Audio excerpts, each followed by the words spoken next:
conference had said, wellness is such a huge topic, even on social media. So the next panel, that was a great segue to the wellness panel.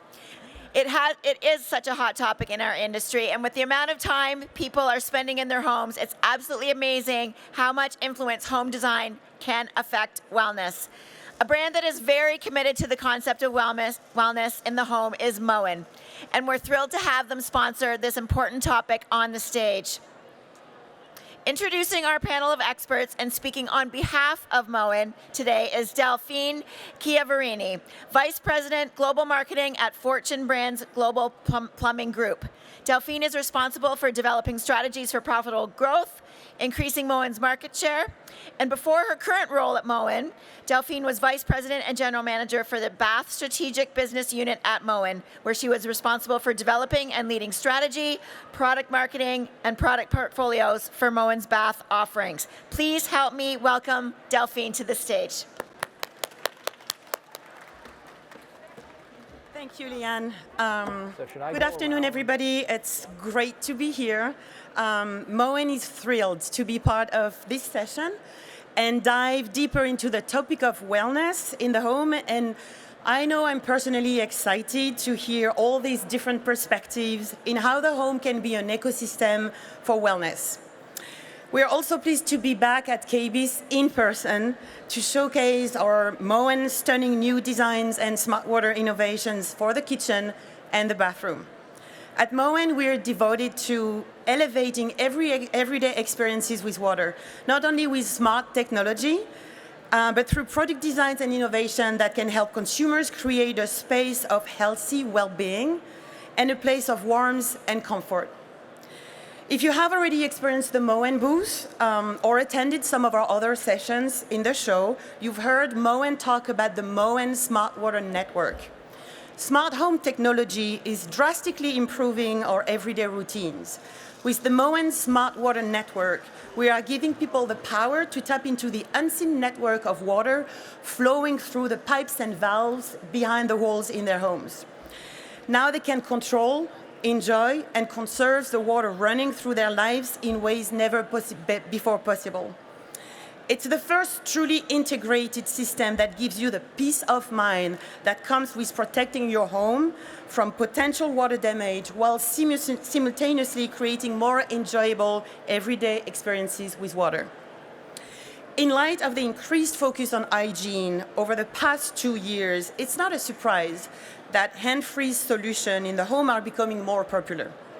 At Moen, we've looked at how we can effectively take the idea of a hands-free faucet and make it a real focal point of the kitchen. Our latest innovation in the Moen Smart Water Network is the award-winning smart faucet with motion control, which you may have seen at the Design Bites presentation. It's also a Best of KBIS finalist. This groundbreaking smart faucet features new advanced touchless technology that allows you to control temperature with simple hand motion. Again, all without even having to touch the faucet. Moen's technology has actually become so advanced and reliable, there's no longer a need for a handle. In fact, we're even launching styles that don't include a handle at all. In addition to the hygiene-conscious benefits of this faucet, the design can help promote wellness by decreasing clutter. Because you don't have that handle anymore, we are committed to really help reduce the stress around cleaning and easy to maintain. Finally, understanding the impact of the resources we use in our homes today is key to ensure those resources will be there tomorrow, and this is essential to home holistic wellness. At Moen, we say we design for water. That means we innovate and engineer products to make the experience of interacting with a resource we use multiple times a day more enjoyable. And we are conscious of how much of that resource flows through our products. In 2020, Moen announced its Mission Moen initiative, an initiative to preserve and protect the beauty of water while helping people enjoy it more. As part of this initiative, we are committed to save 1 trillion gallons of water by 2030 and remove 2,000 tons of plastic from the ocean through our product designs and innovation. An example of Moen making good on this commitment is the new Nibia by Moen Quattro shower head. This shower head actually saves 50% of water while providing twice the coverage versus standard shower heads.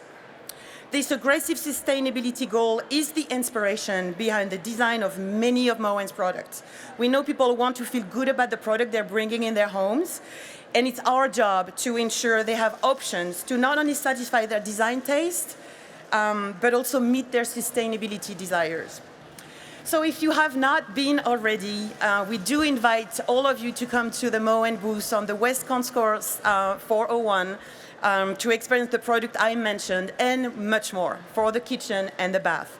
From gorgeous new faucets and finishes, workstation sinks, and the new luxurious wall mount tub filler.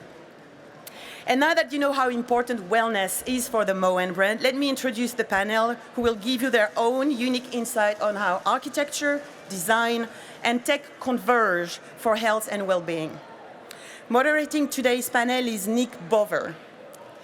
Nick Bover is the editor of Design Well, a new Emerald platform that offers in-depth articles, interviews, reports, webinars, and other curated content in both the design and technology markets. Design Well arms its readers with the information they need to provide their clients with inventive wellness solutions. I know the panelists will introduce themselves and their expertise. So along with Nick, I will welcome to the stage Daniel de Boer-Harper, Moen's own Senior Creative Style Manager, Christy Zumbrunnen, Chief Design Officer, Trio Design in Denver, Colorado, and all the way from the UK, Elena Myers, Director, the Myers Touch. Thank you all and have a great discussion. All right. Hello, everybody. As I was just introduced, my name is Nicholas Bover, editor of Design Well 365, and I would like to welcome you all to the KBIS Next Stage for this wonderful topic. Today, we're going to be exploring wellness in the home. And more than likely, all of you, either through your own practice or just from being at this trade show, you have more than likely heard about wellness in some way, shape, or form. And what we're aiming to do here today is that there's still potentially kind of this conception behind wellness, where you hear about it, and I think a lot of people still to this day kind of think about like crystals and all that stuff that you would normally find in the home. But today we're here to talk about a lot of the theories and the work that's being done to this day to kind of take wellness from this sort of nebulous concept and transform it into something that you can actually take and show to your clients in general, and just show how it can be used to improve their lives, not just through physical well-being, but mental well-being as well. And without further ado, before I get into that, I do also want to mention that we have a Q&A at the end of this for about 5 to 10 minutes. So if any of you have any questions, feel free to stick around for that at the end. Our panelists will be more than willing to answer your questions. But without further ado, I'm going to let the panelists begin to introduce themselves. And Danielle, why don't you kick us off? Sure, thank you. I would just first like to say thank you for having me here. Nick, it's great to be on a panel with you, and Helena and Christy. I'm so excited to be here. So just to give a little background on my design and wellness expertise, I have spent the last 20 years plus of my career in the design realm in one capacity or another. My career started in set design departments in Los Angeles on various productions, and then sort of moved into a variety of different design-centric roles, from visual merchandising in retail stores to a buyer for a furniture brand, and then opening my own design consulting practice, as well as 2 retail stores, which I did for about 10 years before becoming Moen's Senior Creative Style Manager. So my design background is pretty extensive. My wellness background doesn't go back quite as far, but I've gone really far into wellness in the time period that I've been interested in it. About 5 or 6 years ago, it really piqued my interest, and I ended up deep diving into it and becoming a certified holistic wellness and nutrition expert. And initially that difference between my design side and my wellness side, they didn't overlap as much, but particularly given the pandemic and the last 2 years, I find that there's nothing I don't do at Moen that doesn't utilize the filter of both my design and wellness background. All right, Christine? Hi, I'm Christy Zembrunnen. I'm Chief Design Officer at Trio. Trio we are a full service interior design firm. We're based in Denver. We work coast to coast with national home builders as well as developers. So we work really hard to bring wellness to the table with working with builders and developers. We feel like we can make a really large impact in that way. And so, I think have been talking about wellness for the last several years from the interior design aspect, but now we're really trying to take that to the next level with the builders as well. So that is why I am here from an interior design perspective. And Helena? Hi everybody, my name is Helena Myers.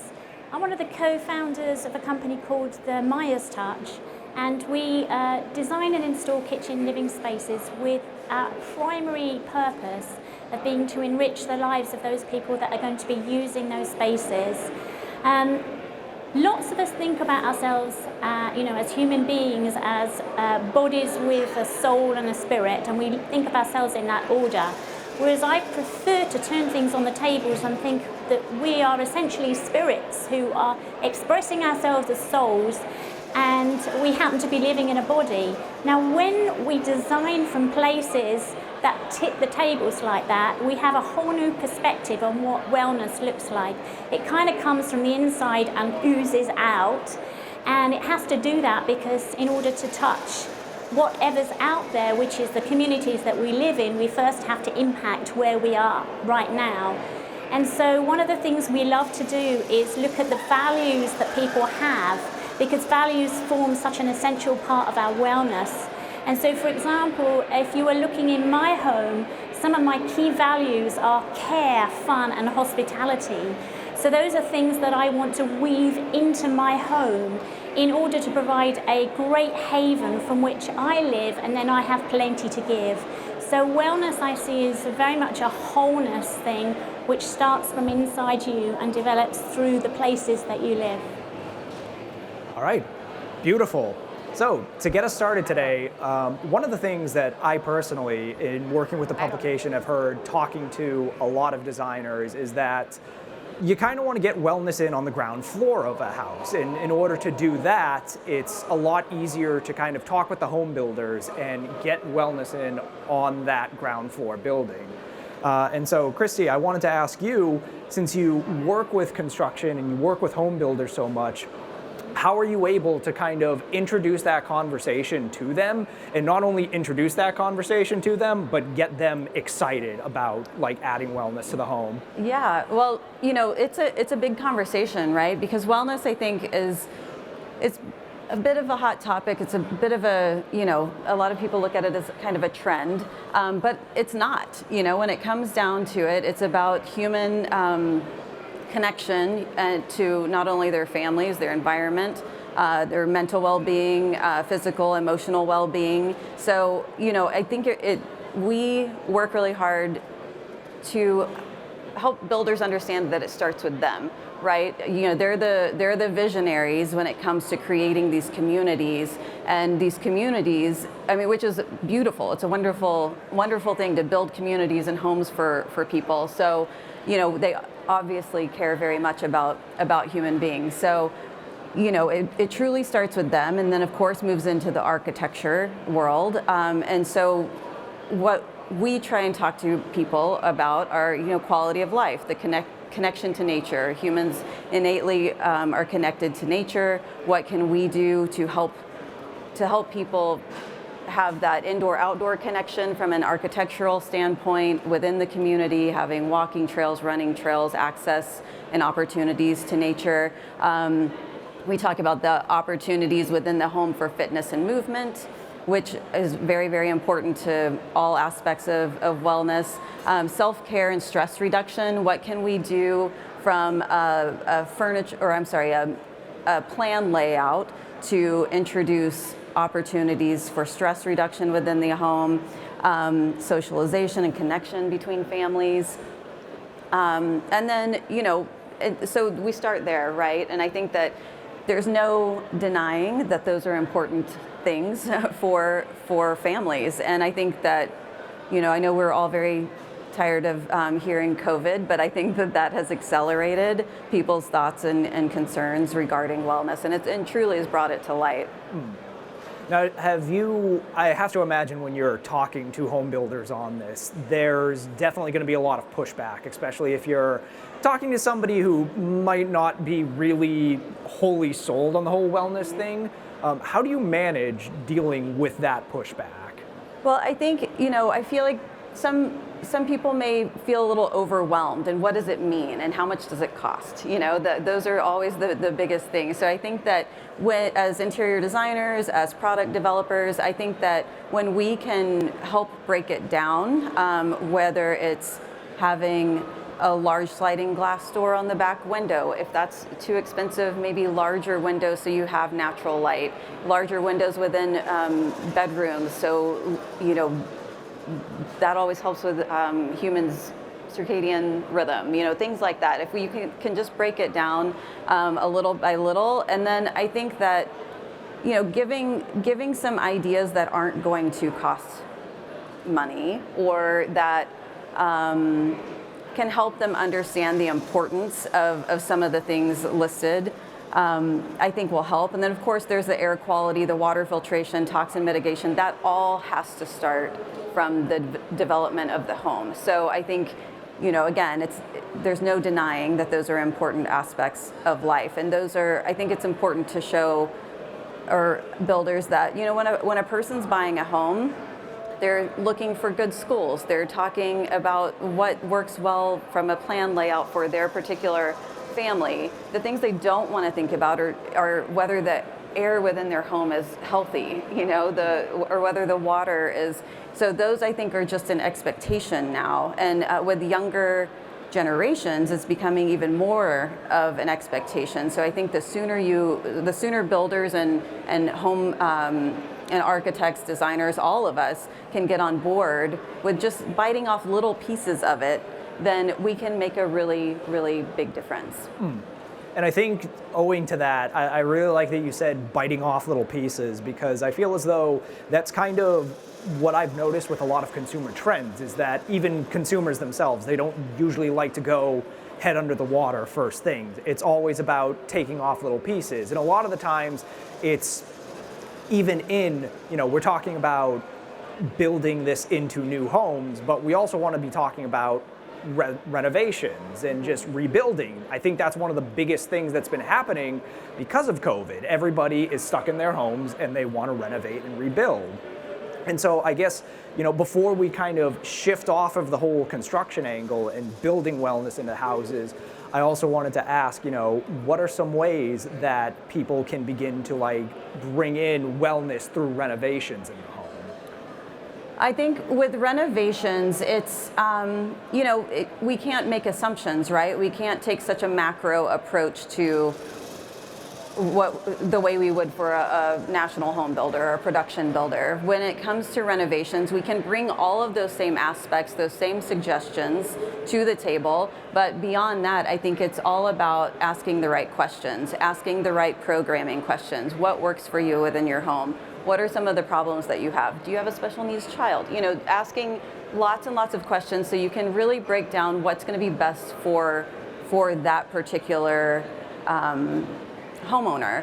And then, it's up to us to know the products that we're bringing into their home, to understand, to vet all of those finishes, all of the products that you need for any type of renovation. And then beyond that, and have some fun with it.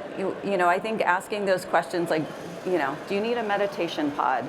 Who doesn't, right? Don't we all need a meditation pod? Do you have an extra closet?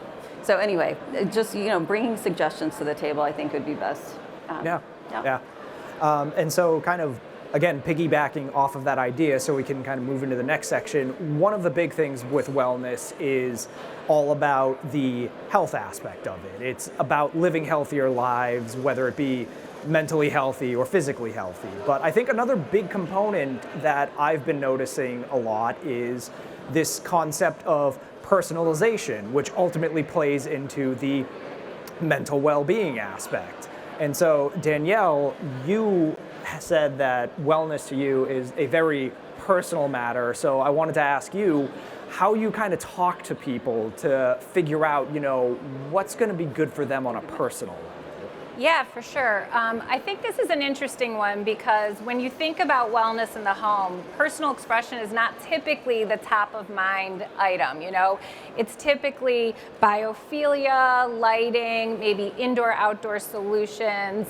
Of course, I'm from my Moen brain thinking of our smart water network, but personal expression is definitely a wellness trend. When you think of it from this wellness point of view, we all as humans share this really innate, deep sense, this deep desire to be seen, to be understood, to be able to express ourselves.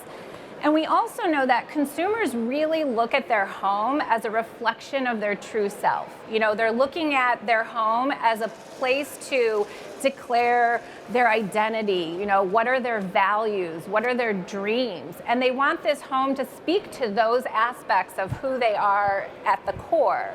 That's very important to consumers. And then, of course, fold in the trauma of the pandemic where we've all turned back to our homes. And, for the obvious safety, security, nourishment. But for many of us, we've been turning to our homes as a playground for personal expression. Maybe because we don't have the same outlets that we used to out in the world. But our homes are definitely becoming a place for people to explore and their own personal expression. So there's two really key ways that I've been noticing personal expression sort of manifest in the home. And the first way is through really decorative decor styles. And I don't know if these slides will line up, but yeah.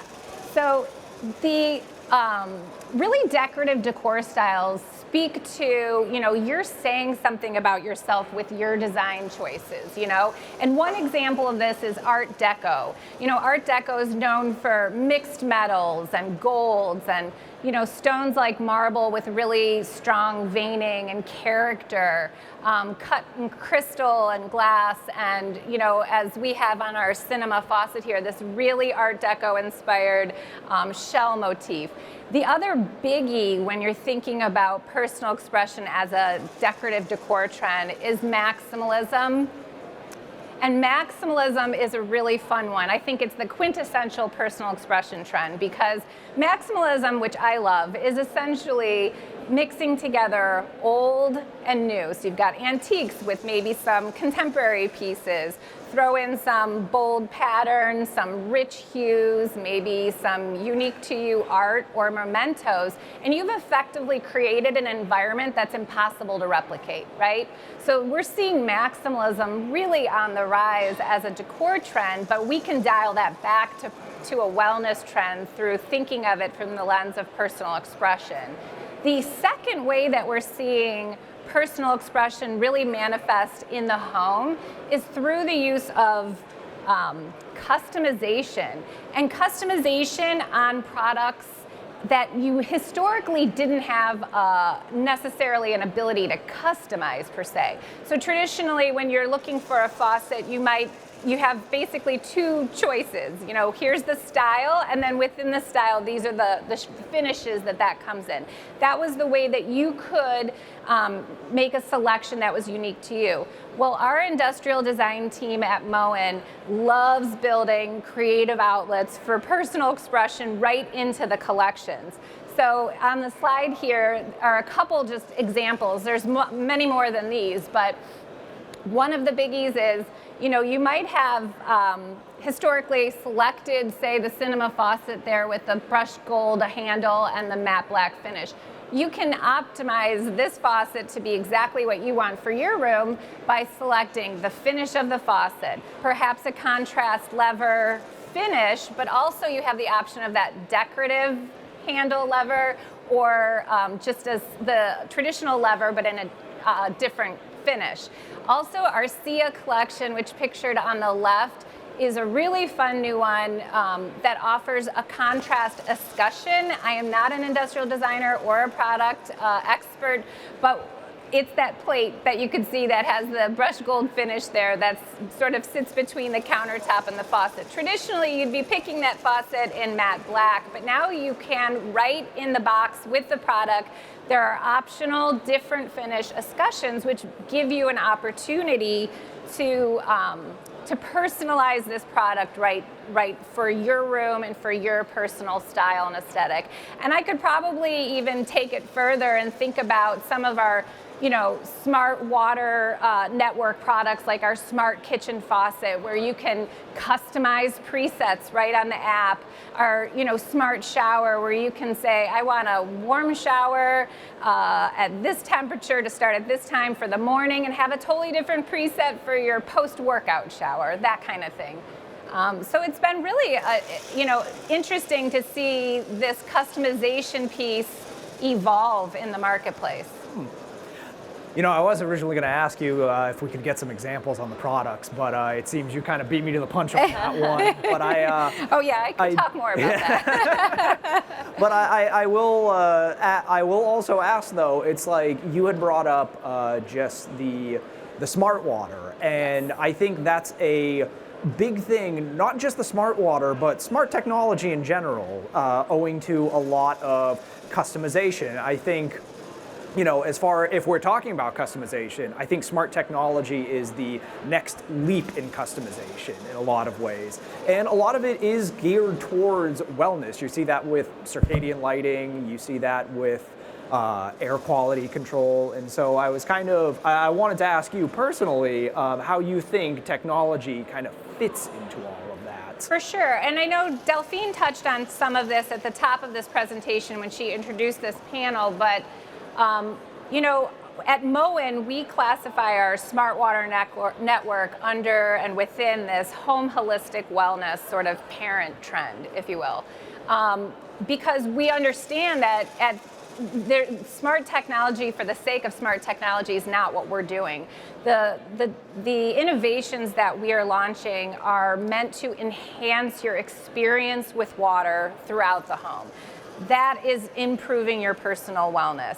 They're meant to provide opportunities for customization. I mentioned the smart shower and the smart kitchen faucet, but when you think about too the smart kitchen faucet, because of the success of this innovation and this platform, you can now get that faucet in like 50 different options, right? There's so many different platforms that have this smart technology built into it, and they all come in different finishes.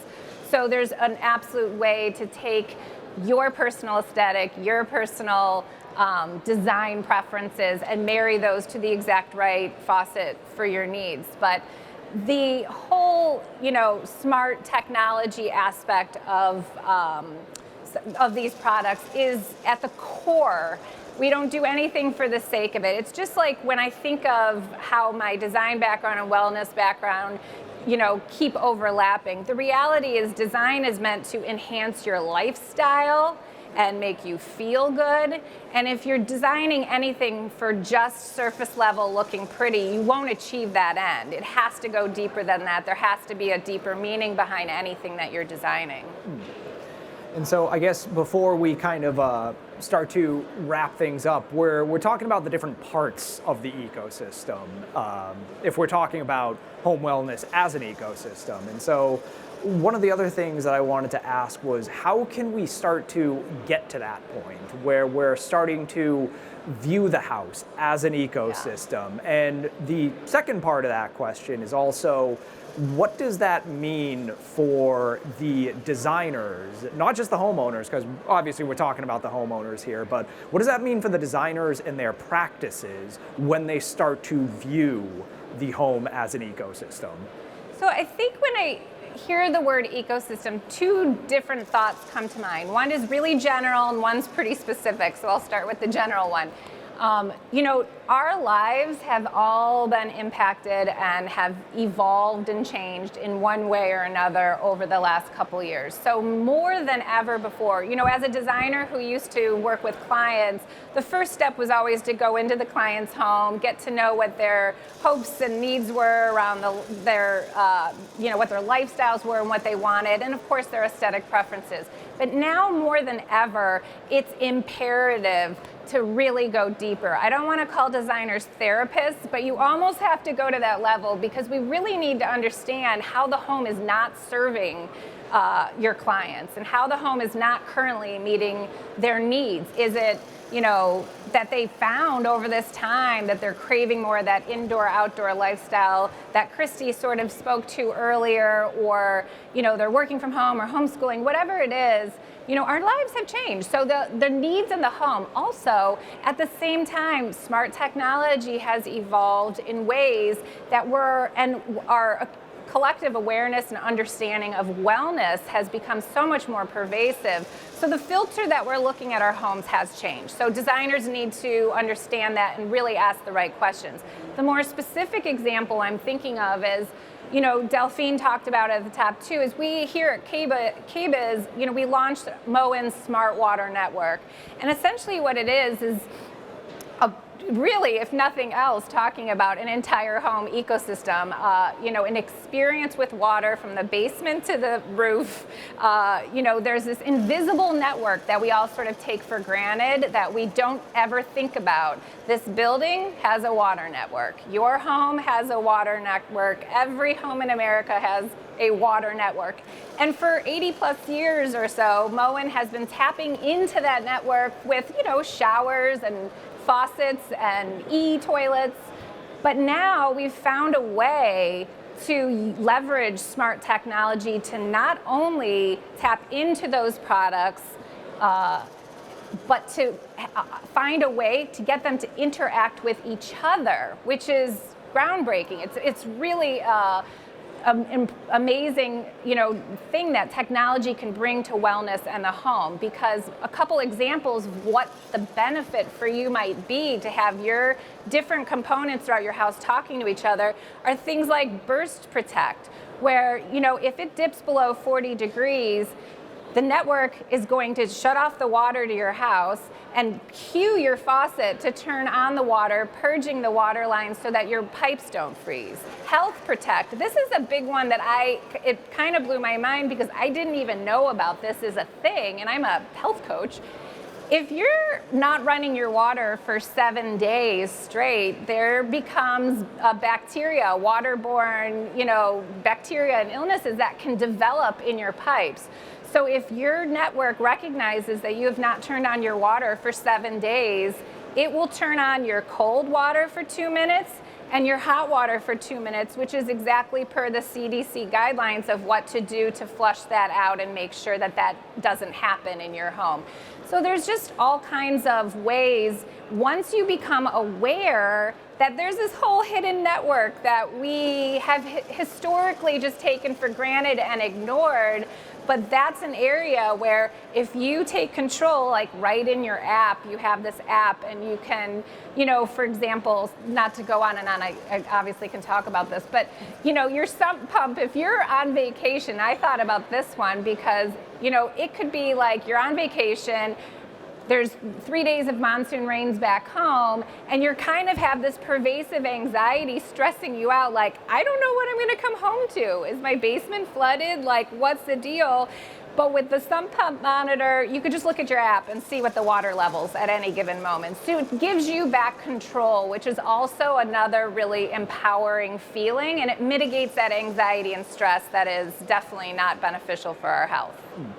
Yeah, I think speaking to that, it's definitely, when talking about like developing a wellness ecosystem in the home, at the core of wellness in health and wellness in general in a home, it's the consumer wanting to be comfortable and healthy living in the space that they're in. And I feel like that in and of itself kind of lends itself to the the aspirations of a lot of designers, where you want to make a room that people are going to want to be in. I think that's just across the board. Like, everybody across the board wants to build something that people are going to want to live in. Otherwise, they're going to go elsewhere. And so I think that's another way that this kind of can help play into a practice. But now I want to kind of pivot to talking about going a little bit deeper into the idea of wellness, because Helena, we had a chance to talk a little bit beforehand about some of the concepts that you use in your design, and I really just wanted to go a lot more in depth to that, because a lot of it was really kind of interesting to listen to. And so one of that was, you talked a lot about emotionality within a design. And so I kind of wanted you to go a little bit more in depth into what that means when you're talking about it. Sure, yeah. I think the best way to describe emotionality of design is to get you to think of a moment that you've experienced something beyond yourself, a touch, if you like, when you've walked into a space, seen a view, listened to a piece of music, been overwhelmed perhaps by a piece of fine art, been in a gallery, been on a holiday and something, is a memory of something.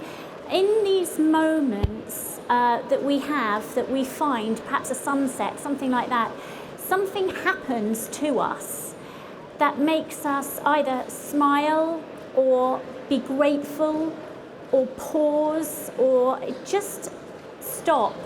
It causes us to think in a different way, and it's not totally about what we're seeing. What we're seeing is inspiring something within us to have a response, an experience that we're having.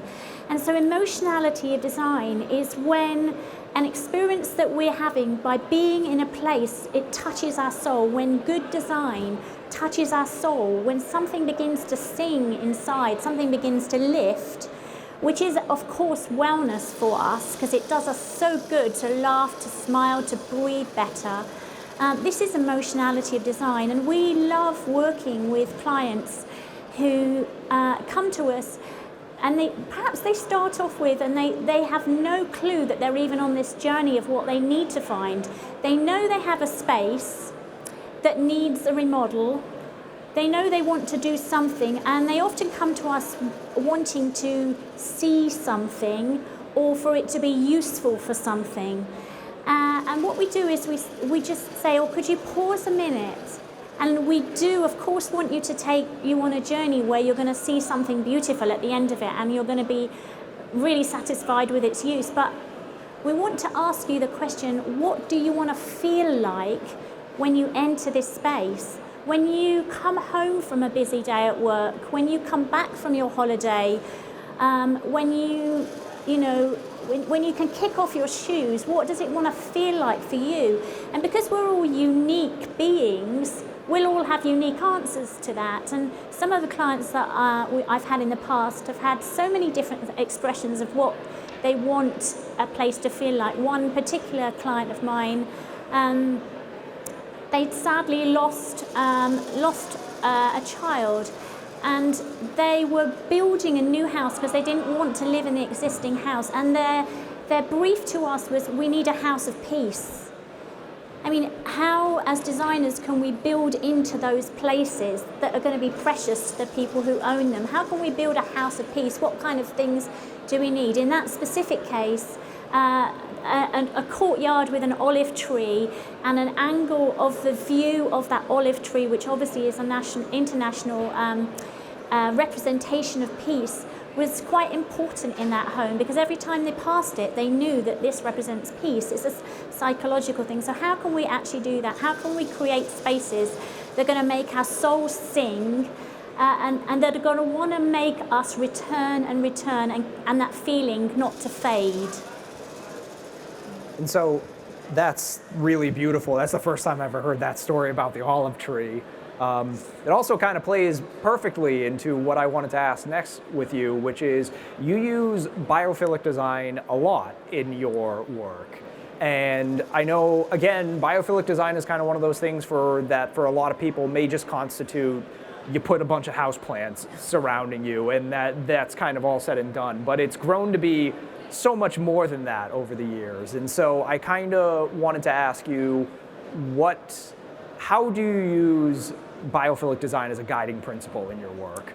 Yeah, really important to me is the use of biophilic, which essentially is how we can enhance the occupant's connectivity with a living world, and that living world could be through, as you said, direct or indirect nature, but it's also to do with landscape and weather conditions, so it's place conditions. It's a lot more than simply, as you've stated, just plants. So I think one of perhaps the interesting things about people is we love to go and do things that make us happy, like holidays, sports, etc. We head straight off to the things we love, and there we spend time refreshing our beings. And often we move to locations, or we're drawn to locations, houses, places, cities or countries, because we love something about it. So maybe it's the mountains, maybe it's the forest, maybe it is the urban life. Something about the place is drawing us. So what I'd say about biophilic response really is, first of all, make sure that you are using the reason you were drawn to a space to be a key element of your home. So connect the inside and the outside. Let there be connectivity. I think if I have a passionate word, it would be connectivity. And a key way is connectivity with the nature in which we live in. So, for example, if you have the opportunity to build homes and you can make a lot of use of glass, then make sure your vista is in the direction of that beautiful place that you were drawn to in the first place.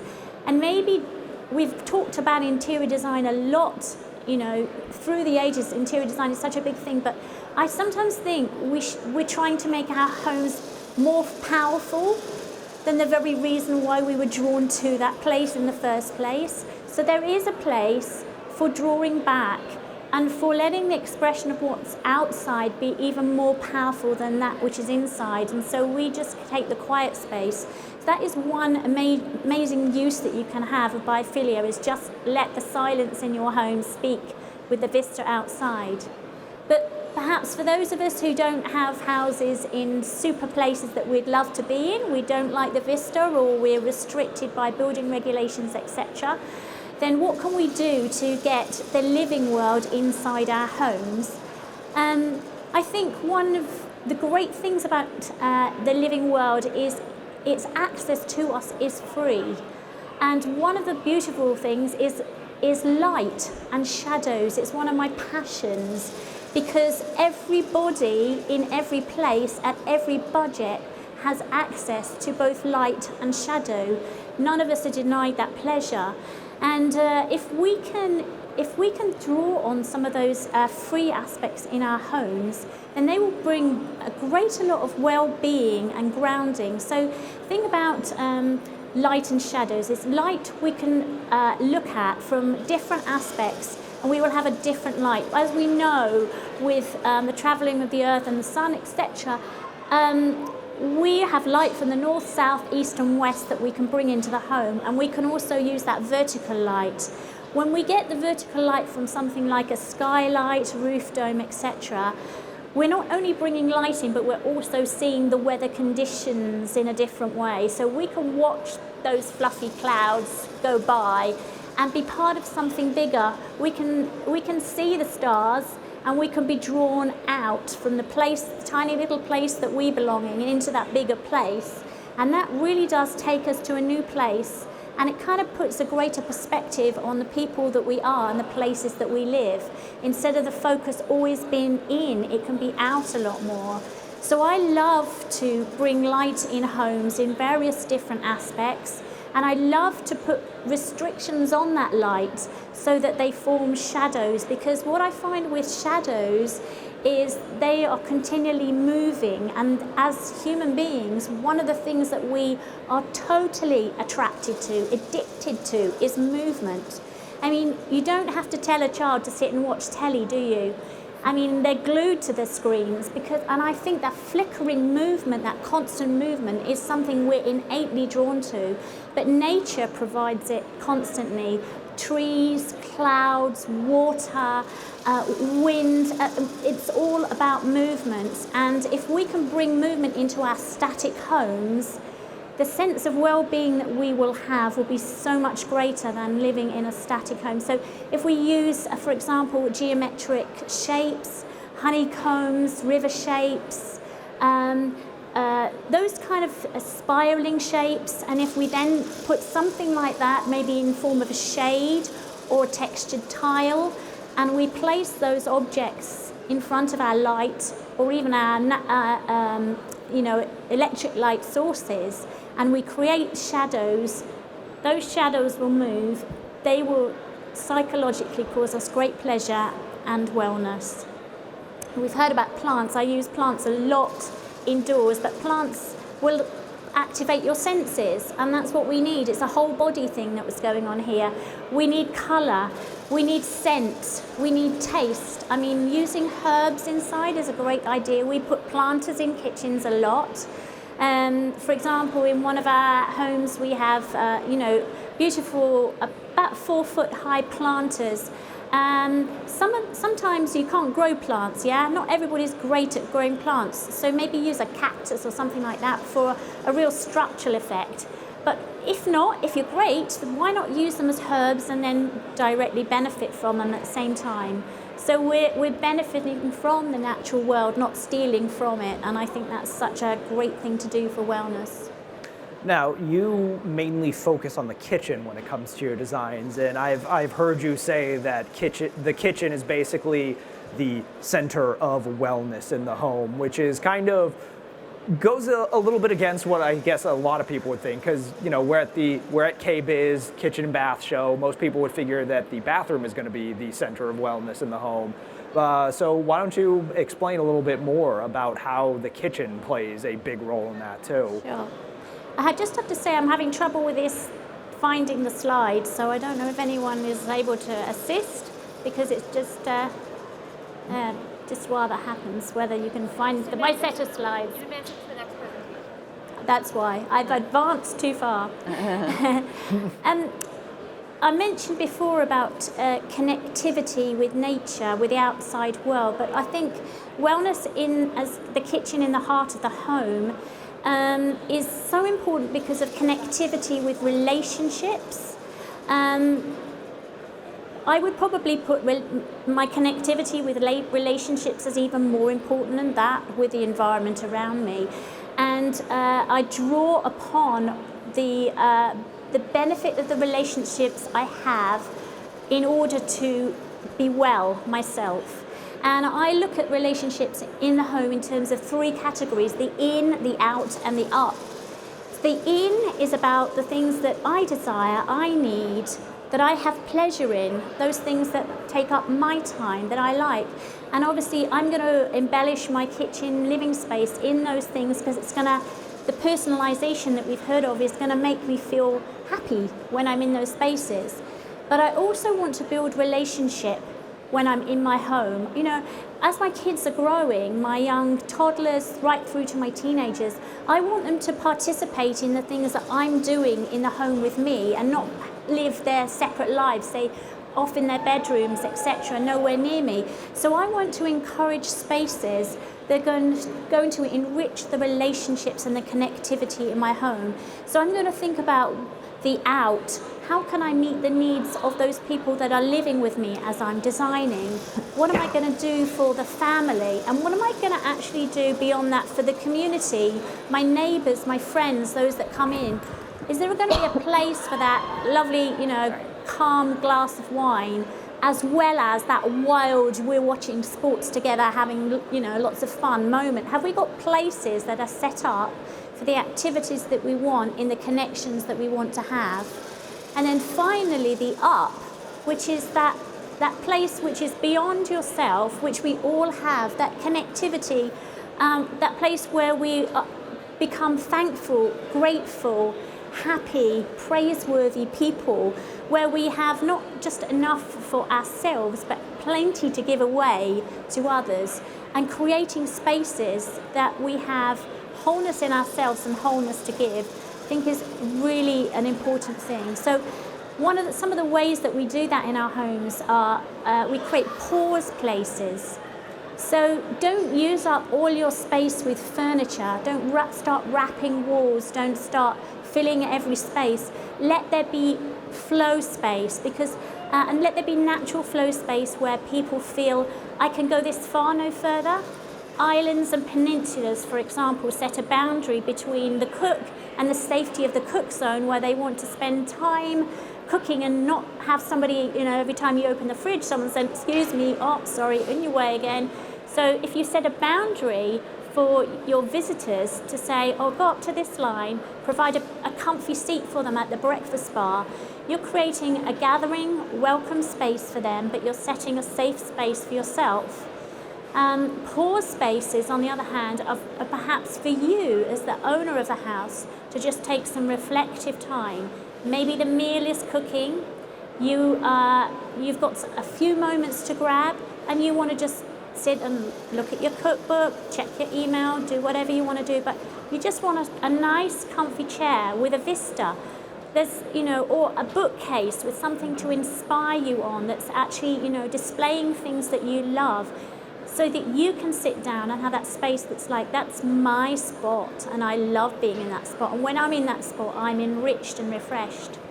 So get yourself gathering spaces for gathering people together, like the kitchen table. Get yourself pause spaces for personal reflection, and make your home a connective place where you can engage with members of the family wherever they are. You can use mirrors, broken spaces, open spaces. There's many different ways to design these spaces where we remain connected with the other people that are in our home, rather than disconnect ourselves through walls and partitions, etc. You guys have had all wonderful responses to this. I feel like we've gotten a lot of different perspectives on introducing wellness to the home, just in general. And I do want to stay cognizant of the people that are going to come on after us. So before we wrap up everything and move on over to the Q&A, I wanted to ask you guys very briefly, and we can start with you, what do you think the role of designers is at the end of the day when it comes to introducing wellness into the home? Yeah, I think, it's a little bit it's a little evolved, but the role of the designer has always been to leverage their experience and their expertise to help their clients achieve a home environment that meets their lifestyles and their needs. And it's a mistake to think that the role of the designer is to make their home look good. The role of the designer is very much to make the homeowner feel good. And so to that end, it's incumbent upon designers to have the knowledge and the scope of reference for all of the tools that are now in their toolkit when it comes to introducing wellness and sustainability concepts into their clients' homes. Clients or designers have always had to weigh in on that practical stuff, right? Designers have always had to answer questions like, what's the difference between marble and quartz? Or how will this fabric perform? But now they're going to need to understand beyond that and understand, does their client, will they benefit from hygiene conscious products like touchless technology? Do they have a really busy, crazy, hectic life? And will any of these efficiencies in our smart water network products benefit their lives? But just having the understanding of wellness and sustainability products is imperative. Wellness and sustainability have historically sort of stayed in their own lanes and been regarded as separate concepts, but that's not the case. They've always bumped up against each other, and if you really get under the hood of any sustainable product, there's a there's an equal, like a yin and yang benefit to your personal wellness. And if you look at a personal wellness product, there's generally speaking, just thinking of really quick, our Nebbia by Moen Quattro shower head, if you buy it thinking about the sustainability factor of the 50% water savings or the use of recycled ocean plastic, you're still benefiting from the 4 shower options that give you that best-in-class shower experience or that spa-like shower experience. So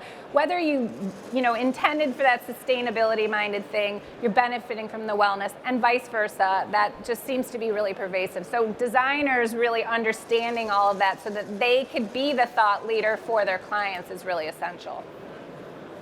Christy? Right. I mimic what Danielle said. I think it's a new responsibility, right? It's beyond the aesthetic. We can no longer design for aesthetic and function only. We have to keep people's well-being in mind, mental health, emotional health. I would say, and it goes beyond just an earthy color palette, right? Another way of bringing biophilia in. If we know the different layers of biophilic design, if we know the different layers of just, like I said before, the finishes that we're bringing into the home, we have to walk in with those suggestions. And whether, and some people may care less about certain things, but if we're coming and giving those suggestions, they may be in a place where they just haven't really put much thought into it. And if we, in the back of our minds, starting from the builder through the architect, designer, GC, everyone involved, if we all make decisions every single day, we make hundreds and hundreds of decisions a day. And so if we have wellness in the back of our mind, we will be better today than we were yesterday. We'll be better tomorrow than we are today. And I think, just this group alone, if we just take those little tidbits that we learn each day as we're vetting new product and we can have a really big impact on people's well-being. And Helena? I couldn't agree more with everything that's already been said. Our role as designers is to inspire and educate and to take clients to a place they could never have gone by themselves. That's why they've come to us in the first place. And in doing so, to make sure that we are so aware of who they are, not just what we can offer, but who they are, so that at the end of the day, it's lives that are enriched, and we have much to pass on to future generations. Well said. So, once again, I'd like to thank everybody for coming out to watch us talk about wellness for about an hour. Yeah, it's something that we all kind of talk about. It's been talked about to death how this has been a result of the pandemic, but I think it's definitely incorrect to assume that it is something that is only going to stick with the pandemic. I think the pandemic has just, for a lot of people, kind of woken them up to something that they realized that they wanted all along, and now they're just kind of exploring that in the designs of their homes. So I'm not going to dwell on that too much longer. I do want to open this up to the Q&A. The way it's going to work is that raise your hand, I'll point to you, and then somebody will come over with a microphone, so there's going to be no need to shout it into the crowd. So are there any questions?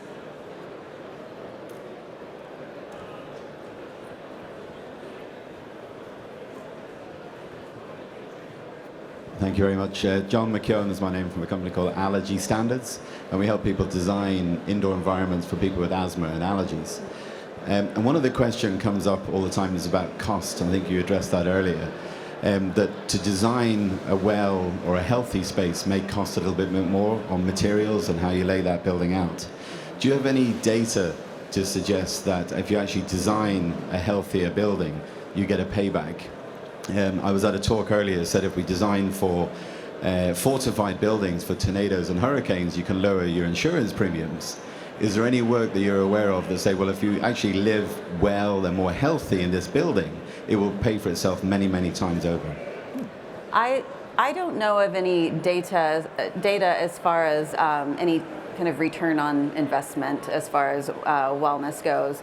I have a feeling those studies will happen. I feel like wellness, I feel like the studies that we're seeing now are more on whether it's important to people or not, and I think the studies have shown that it is. So my prediction would be that, there will be more studies to come on what how it can affect the bottom line, but I don't know of any offhand.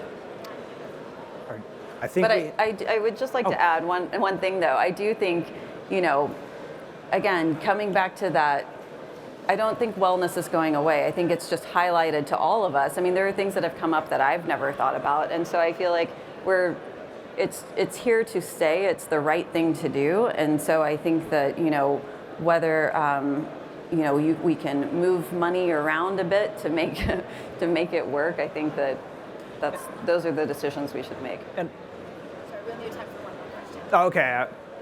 So we only got time for one more question. Apologies to everybody. But does anybody else have any other questions before we head off? No? All right then. Well, once again, thank you all for coming and enjoy the rest of the show.